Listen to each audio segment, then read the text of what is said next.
Hello, listeners. Welcome to What is Nerd? Book Talk Edition. Hope you're doing well on this beautiful Sunday, because we're going to be talking about Watchmen, chapters 5 through 8. Now, this is part 2 of our Watchmen discussion. If you haven't heard part 1 yet, go back and listen to it. Still in your podcast feed. Released last Sunday. So, let's go ahead and jump into it. Again, it's me and Nick. Having read it, JP is just here for moral support. Because JP doesn't read comic books. It's not a comic book, it's a graphic novel. That's right, it's a graphic novel. You don't understand, Mom. It's a graphic novel. So, we got, chapter 5. Let's go ahead and dive into it. A lot of the chapters might pick a single character to focus on a lot, or a group of characters to focus on. This is one that's kind of all over the place. It's sort of about like the world of the story at large.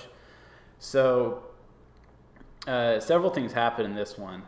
First of all, you learn that a dude murdered his kids because he's afraid of the end of the world, right? And so this is kind of coming off the heels of chapters 3 and 4, in which Dr. Manhattan, he was the kind of deterrent against the USSR, as far as keeping them from launching missiles at the United States. So now that Dr. Manhattan has decided to move to Mars because the journalists were bothering him too much, the United States is disturbed, I guess, with the rise of the potential for nuclear war. Yeah, man, they're just scared because they think the world's about to end, so they feel like there's no point to life right now. Yeah, and so you get this guy who murdered his kids. You also get Dan and Lori have their own little side story going on. Lori's moving in with Dan because she can't live on the military base anymore because Dr. Manhattan has left. And she friend zones him immediately. Dan's hoping he can get some action, but Lori kind of says that you're like a brother to me. So, whoops. Yeah, that's automatic friend zone. And then you got Rorschach, checking in with him. You learn that this part's kind of cool. You get a first person perspective of his, and he's narrating it, and he refers to his mask as his face. He says he puts on his face. And he refers to his superhero costume, the trench coat and hat, as his that's his real self. And you learn that whenever he's walking around in normal street clothes, that's his disguise. So it's kind of like the Superman effect, right? Because Superman's disguise is Clark Kent. Rorschach kind of feels the same way. Yeah. You also get a dude tries to kill Ozymandias. He tries to shoot him. He shoots Ozymandias' employee instead. Is it a secretary or? Yeah. And she is shot, and Ozymandias, he says, "No, stop that man!" And he attacks him. He's like, "Who sent you? Who sent you?" And then he pops a poison pill, and before he can say anything, the assailant, the gunman, and he dies. And so like, oh, I guess they really are trying to kill all the superheroes after all. Oh yeah, you get Rorschach is framed for Malak's murder. Yeah, so that was kind of cool. So Rorschach, he at the beginning of the comic, he meets with Moloch. Is it Moloch or how do you say his name? Either one's Moloch. fine. We'll call him Moloch for this. And he asks, why do you have cancer? Is it because Dr. Manhattan? And they just kind of talk. It's like, I don't know. Well, so Rorschach gets a phone call from Moloch. I'm calling him Moloch. You can call him Moloch. He gets a phone call from Moloch and says, "Hey, Rorschach, come talk to me." He's got some information he wants to give Rorschach. And so Rorschach goes, and only to find that Moloch's been shot in the head. And the cops immediately are outside the apartment, Moloch's apartment. So Rorschach knows immediately that he's been framed. He's been set up. Someone killed Moloch and then called the cops. And so cops bust in. Rorschach gives them a fight, lights a dude on fire, shoots another dude with his grappling hook, and then jumps out the window and gets arrested. One of the cool things about this moment, when they take his mask off, or his face off, you see Rorschach's true face, and it's actually been a guy holding a sign saying the end is near. He's been in the comic kind of sporadic. He's walking around the background mostly. Yeah, and then you find out that was really Rorschach. What's funny is once you see his face, it immediately makes him seem less cool. Yeah, I think. No, definitely. Like, oh yeah, he's this kind of orange-haired, freckly, weird-looking guy. Yeah. Nothing against people with orange hair and freckles, but he's a weird-looking guy, and well, he's had a tough life. Yeah. Well, in which his backstory is the following. No. Okay. Yeah. Yeah. His backstory is the following chapter, but I also wanted to point out because the Tales of the Black Freighter, right, is that comic book that the kid is reading next to the newsstand throughout this graphic novel, right, and so it'll intercut scenes from this comic book, this pirate comic book that this kid's reading, and it connects with certain things that are going on in the real story, right? Yeah, I thought that was pretty cool, and you could easily see. I thought it was pretty easy to see the connections and the similarities that the main character in that comic book was having with Rorschach Yes, for sure. Because this actually got me. I guess this section I read it all today, this morning, and it really got me thinking a lot. This section of it, especially in the connections with the Black Freighter and in the main story. But in the Black Freighter story, you get the sailor. He's sailing on a raft that he's built on top of the bloated corpses of his dead friends, and he's trying to sail and get back to the mainland before this pirate ship, the Black Freighter, reaches his hometown because he wants to save his family. But in the process, so while he's floating in the open ocean, he grabs a seagull out the sky and eats it raw. A shark, comes and tries to eat the dead bodies that his raft is built on, and he stabs the shark in the face. Wow, that's pretty awesome. And then he eats the shark, and so, but through this process, he's starting to become savage. Basically, he's floating on he's eating raw meat. He's floating on a pile of his dead friends and stuff, and so he's like on a descent, I guess, morally, and so there's that I wanted to point out. Also in this chapter, a theme that I pointed out big time is the idea of escaping into entertainment. So you get the kid reading the comic book while the world is fixing to end, right? And the newsstand guy is talking about how stuff's crazy in the news and all that, and meanwhile this kid's reading this comic book. But ironically, the stuff that's going on in the comic book is similar to the stuff that's happening in real life. It's got the impending doom and the weird moral questions and stuff. And then you also got Ozymandias' assistant or secretary, the one that gets shot. Before she gets shot, she's commenting on, because Ozymandias, his whole theme is, his look is Egyptian, right? And she talks about how the Egyptians are all into death. It's all kind of morbid and stuff. And Ozymandias is like, well, it's all about Egyptians were not afraid of death, right? They kind of thought it was something dignified and all that. And it's more comforting to think of death as being dignifying. It makes you less afraid of it. And the secretary says that, oh, well, I find comfort in TV and stuff like that and entertainment. And then she gets shot. So that's kind of a thing that is, notable, I think. So anyways, the next interlude. Nick, did you read the interlude in between the chapters? I'll be honest, man. I haven't read any of them because I'm more. To me, I know there's all there's some neat information and a little backstory, but when I'm reading it, I'm like, I want to read the next chapter.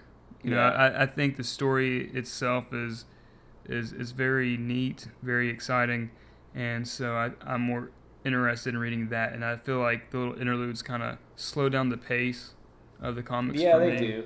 Because kind of you get to the end of a chapter and then you see that it's like 5 pages of solid text. Yeah. And that kind of makes you like, I don't feel like reading that. Like, so it's like you're either going to take a break and stop reading and come back later, or you're just going to skip it and go to the next yeah, chapter I just skip it. Yeah. Well, I want to break down this one because this one is interesting. It's a quote-unquote nonfiction article about the Black Freighter comic, and it basically reveals that the Black Freighter comic is sort of like Tales from the Crypt, where each story in the series, it's an anthology story, right? Kind of like we always bring up Black Mirror. So the Black Freighter is a pirate ship that is not a regular pirate ship. It's actually manned by the souls of damned men. So it's like hell, basically. Like the Black Freighter is literally like a hell ship, supposedly maybe potentially piloted by the devil himself is the captain of the ship. And so each story in the Black Freighter series is like a main character encounters the ship and then becomes one of those damned souls throughout the comic.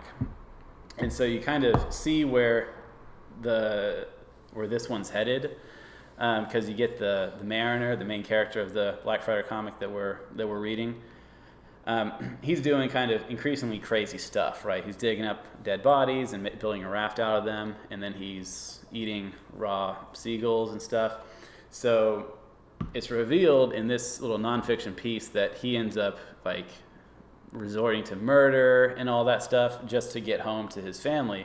And the irony is that in doing all that, he kind of becomes one of the damned souls, and he has to become a crew member on the Black Freighter ship.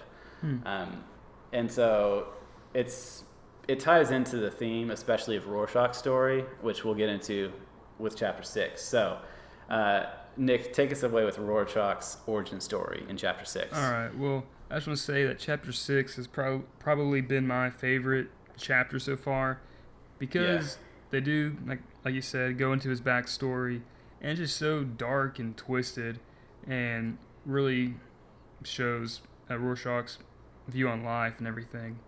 But it starts off, you find out his real name is pretty awesome. It's Walter Kovacs. Now, if that ain't a name, awesome? I don't know what is. So he's in prison, and similar to how Rorschach had his journal and it was all first person, it's the same thing, except it's Dr. Malcolm Long, who's the prison psychiatrist. It's his journal instead. And he shows an ink blot test to Rorschach, and he says, "What do you see?" And you see a frame.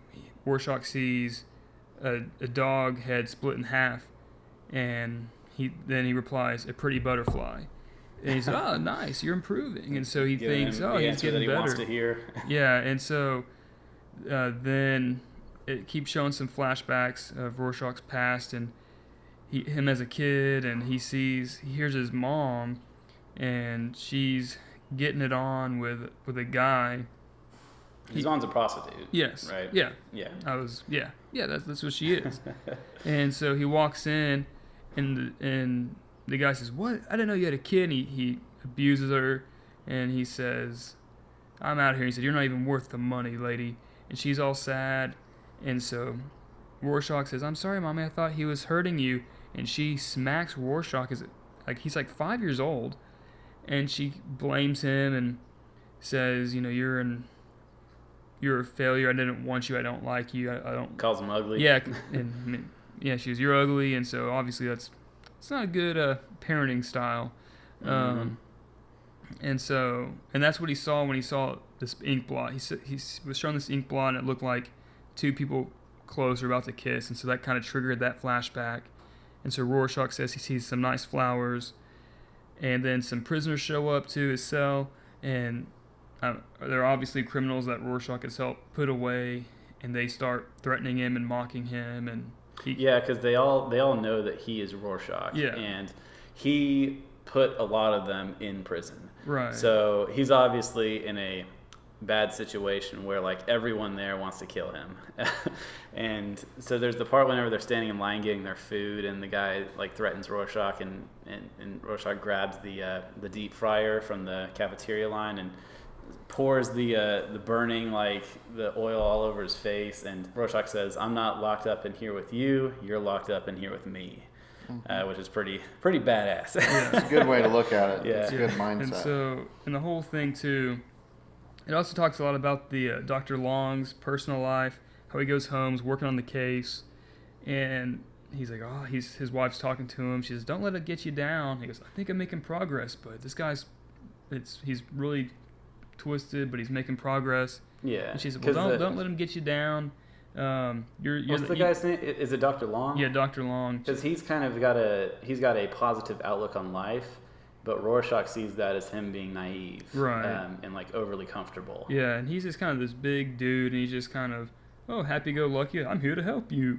And anyways, his wife says, "Well, don't let him get to you. You're the happiest person I know." And then and obviously Rorschach gets to him. Oh yeah. So yeah. So after that fight, Dr. Long talks to him again, shows him the same ink blot and then Rorschach explains, "I didn't see butterflies. I saw a dog with its head split in half."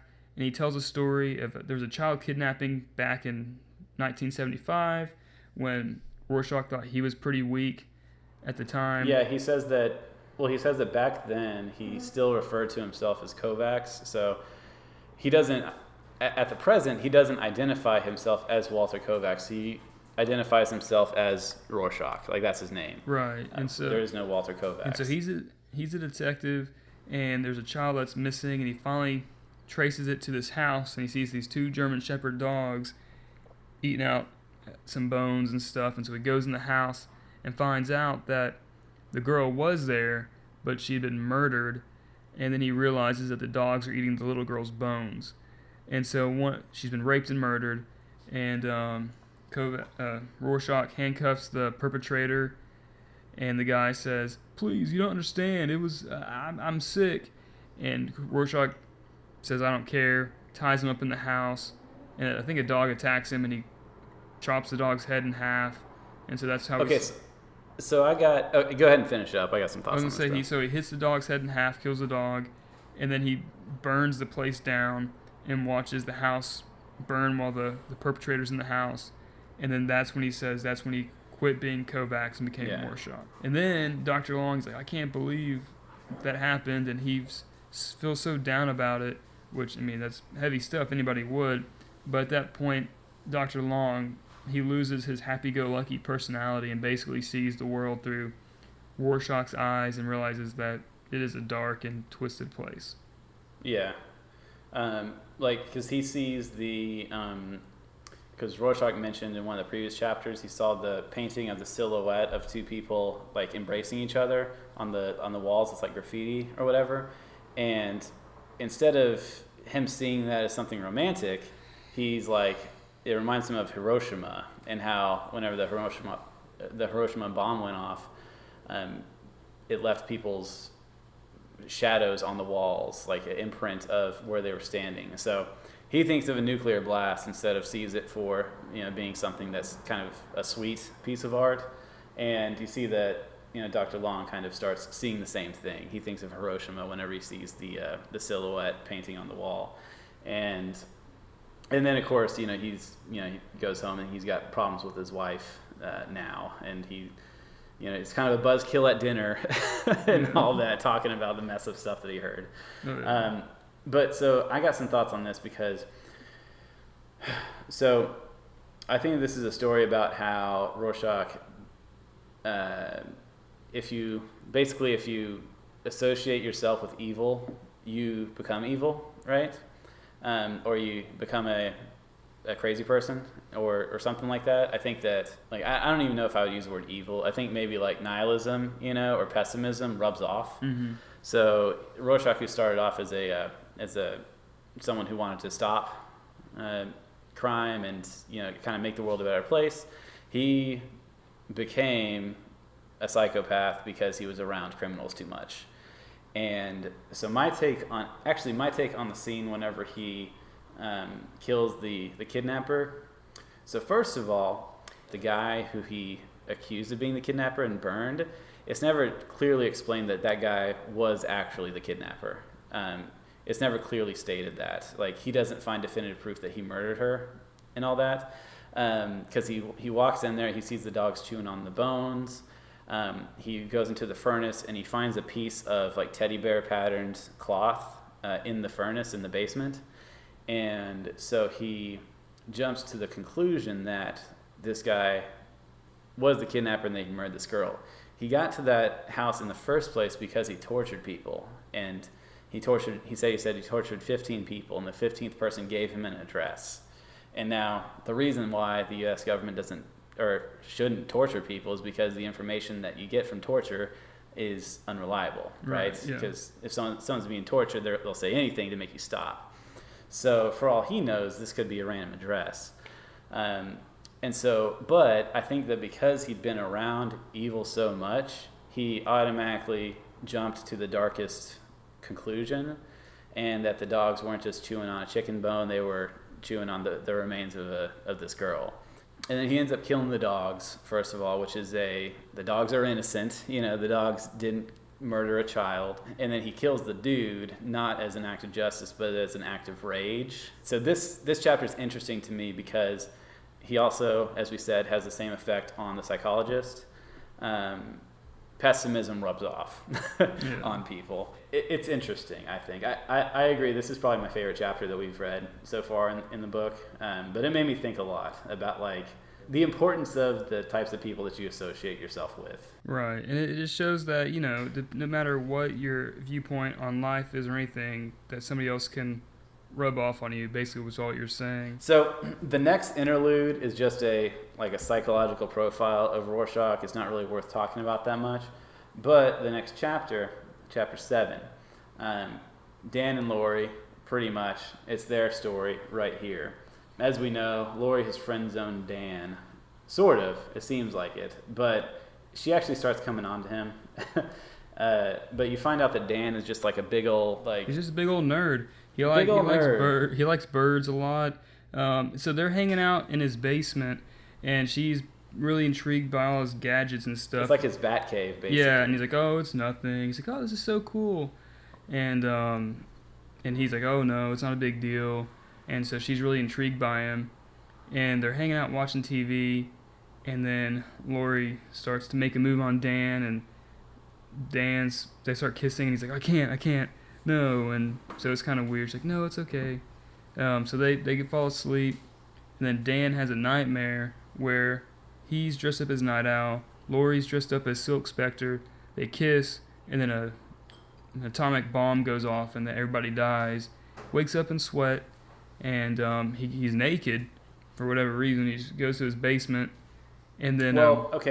So they had actually tried to have sex before that. Right. Because basically Dan is a insecure, he basically fails to, with his sexual encounter with Lori. And she's like, oh, no, it's okay, it's cool. It's because he's all, just an insecure dork at this point. So he goes downstairs to his bat cave and decides, after having that dream, that it's almost like the world's ending anyways. So let's jump into these costumes and see if we should be superheroes. See if that's our natural state, I guess. Right, and so then they start looking over the city and just kind of reliving old times, and they see an apartment building that's on fire.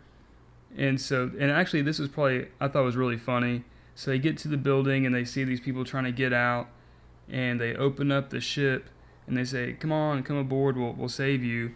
And then one of the kids says, Mom, is that Jesus? they see Night Owl in his costume, and so all the tenants get in the little spaceship thing that Night Owl has, and then they offer him coffee and everything, and play jazz music for him, oh yeah, everybody have a good time, hang on out. And then they cruise over in New York City, drop him off, and everybody's safe. And then Dan has a resurgence in himself. It's I love being a superhero. And then so he and Lori make love and go to the bone zone. Yeah, that does tend to happen. And then I thought this was funny too. So they make love and they're talking, and right as they're done, he goes, we have to break Rorschach out. It totally kills the mood. She's like, wait, what? Well, but it's like he's found his like quote unquote man card, I guess. Yeah. Not to sound like an internet douchebag, but like he's such like a beta male, you know. And once he's kind of in a superhero mode, I mean, he's been pretending like he doesn't miss doing this stuff, but it's almost like he's found like a purpose now. He's just been kind of a bored rich guy for a long time since doing the superhero thing. So the takeaway that I got from this episode is that it is important to stand for something and to have a reason for existing, basically. Yeah, and I think, that's a great way to summarize it. But it's kind of compared with Rorschach, because Rorschach exists just for a purpose, like he's not a human. Like he's just a superhero, right? So he has no reason for existing other than being a superhero. Whereas Dan, it's like, okay, he's been not a superhero. He's had no reason to exist, and now he's found one. So it's almost like a balancing act, because if you dedicate your entire self to a specific cause, then it's like you lose your humanity, I guess. So that's kind of that's what I kind of feel like the message of this part of the story is. You got to be somewhere in between Dan and Rorschach. But I guess Dan at the end of this chapter is the best way to be. Okay, so then you get an interlude, which I have in my notes. I have bird bullshit written by Dan. It's just a chapter on like owls and stuff. See, I skipped that. I had no idea. So no, it was a good call. But so chapter 8 was the chapter in which Dan and Lori break Rorschach out of prison, and so there's actually a lot that happens, because first a detective comes to question Dan about his appearance at the comedian's funeral. So it's like this detective he suspects Dan of being Night Owl. Right. Okay. And also Lori has had her stuff shipped to his house from the military base. So it's like, okay, why would, Silk Spectre ship her things to this rando's house who also happened to be at the comedian's funeral? So the detective pretty much knows that he's Night Owl, and it's like he's there just to kind of intimidate Dan from doing anything dumb. So Dan's like, all right, we got to break Rorschach out like now, basically. And it's Halloween, by the way, in this chapter. Let's see. Oh, yeah, also, so you got Rorschach in prison. The guy who he had thrown the cooking oil on, he dies in prison, and that starts a riot. And so there's this gangster, this dwarf dude, who obviously he was like this big crime boss that Rorschach threw into prison. And he tells Rorschach, hey, once the riot starts, me and my boys are going to come, we're going to kill you. But joke's on them, Rorschach kind of...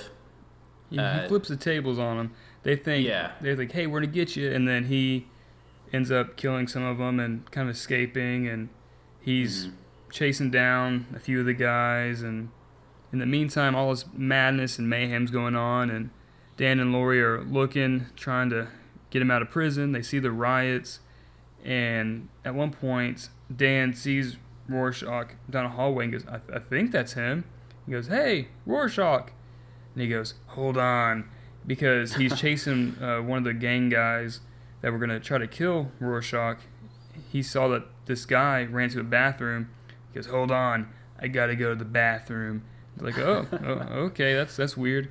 And so you don't see what happens, but when Rorschach comes out, he joins up with Dan and Lori, and then a bunch of water comes out of the bathroom. So yeah, you can assume that dude's dead. Yeah. Oh yeah. And so they regroup, go back to Dan's apartment, and they're kind of talking. And at that time, there starts some banging at the door, and it's the police. It's that detective you're talking about. And but at the same time, though, so before the police start banging at the door, Dr. Manhattan appears, and he takes Lori to Mars, because he knows everything. He's like, he knows what's going to happen. So he shows up and he tells Lori, hey, a few seconds from now, we're going to be on Mars, and you're going to be trying to convince me to save the world. So let's just go. And Lori's like, okay, well, I can't really argue with that. Yeah. And so they dip out of there, and then cops start banging on the door. Right. And then I thought this was pretty depressing how it ended. So they're trying to get out, and like you said, it's Halloween, and there's some thugs in the city, and they're saying, hey man, did you Night Owl's back. The superheroes are back, and we hate vigilantes. Yeah, they heard that Night Owl busted Rorschach out of prison specifically. Okay, yeah. Because Dan and Rorschach escape with his little airplane thing. Right. And then word on the street, Night Owl busted Rorschach out. So let's people go think get him. they're like, well, we know that Hollis Mason, the old guy, he was Night Owl. He seems kind of old, but do you think he busted him out? And they're like, yeah, that's the guy. So these thugs go to Hollis Mason's house, and he's ready to give candy out to kids. He's like, hold on. And they bust in and start beating the crap out of him.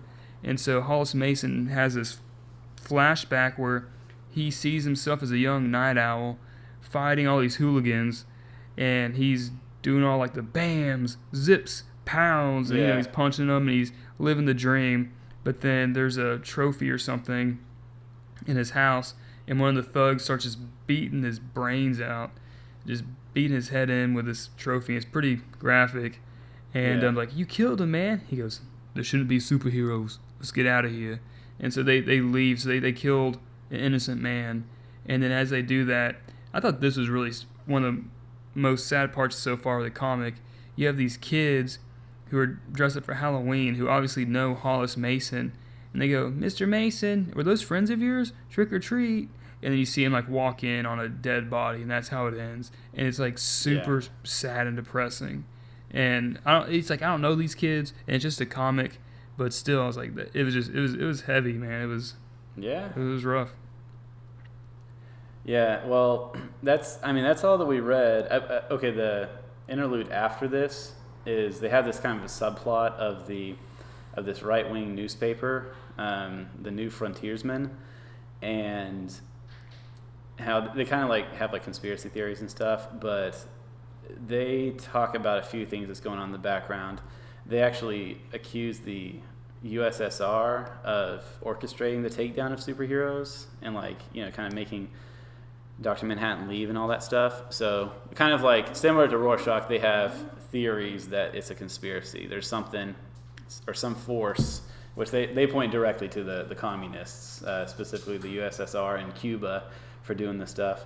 But also they mention, and remember the part with like the island? There's like some people on an island. Do you remember that from I think it was either this chapter or the previous one. It's just a couple of panels. No. So yeah, there's some like artists and stuff that are on an island somewhere. Oh yeah. Yeah, and it's not really clear, but it's one of them is the writer of the Black Freighter comic, and there's this artist lady who's like sketching something. And so in this interlude, they also suspect that the takedown of superheroes is somehow connected with these artists disappearing. And so they don't know these artists are on an island somewhere, but they know these artists are disappearing. So that kind of comes into play later on. But that's pretty much it. Do you have like closing thoughts or whatever before we wrap up the episode? It's really good. It's a fun change of pace from a typical superhero story, and it's pretty intense. But I'd recommend it. It's very entertaining. Yeah, once we kind of get to the end and see what's the point of everything and where it's all heading, we'll have additional closing thoughts on the book overall. But that's going to wrap it up for today. Check back on your podcast feed this coming Friday, when we'll be having our third and final discussion of the anime series Neon Genesis Evangelion, and we'll be finishing up our Watchmen talk the Sunday after that. So stay tuned for that. Thank you for listening to What is Nerd Book Talk Edition. We will see you guys Friday.